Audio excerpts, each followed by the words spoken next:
ഒരു ശിഷ്യൻ തൻ്റെ ഗുരുവിനോട് ചോദിച്ചു, നല്ലത് സൃഷ്ടിച്ച ഈശ്വരൻ തന്നെയല്ലേ തിന്മയും സൃഷ്ടിച്ചിരിക്കുന്നത്?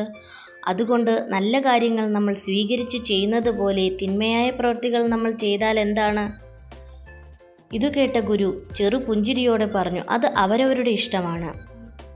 ഊണിൻ്റെ സമയമായപ്പോൾ ശിഷ്യൻ കഴിക്കാനിരുന്നു. അപ്പോൾ അയാളുടെ മുമ്പിൽ ഒരു പാത്രത്തിൽ പാലും ഒരു പാത്രത്തിൽ ചാണകവും കൊണ്ടുവന്ന് വെച്ചു.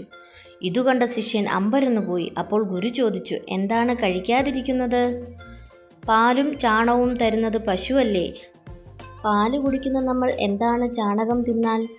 ഗുരു തുടർന്നു, അതുപോലെയാണ് നന്മയും തിന്മയും. നന്മ പാല് പോലുള്ള ഒന്നാണ്, അതേപടി സ്വീകരിക്കാം. എന്നാൽ തിന്മ ചാണകം മണ്ണിൽ കുഴിച്ചിട്ട് വളമാക്കുന്നത് പോലെ തിന്മയെ നമ്മുടെ മനസ്സിൽ കുഴിച്ചിട്ട് അത് നമ്മെ പഠിപ്പിക്കുന്ന പാഠം നല്ല പ്രവൃത്തികളാക്കി മാറ്റി ജീവിക്കുന്നവനാണ് മനുഷ്യൻ.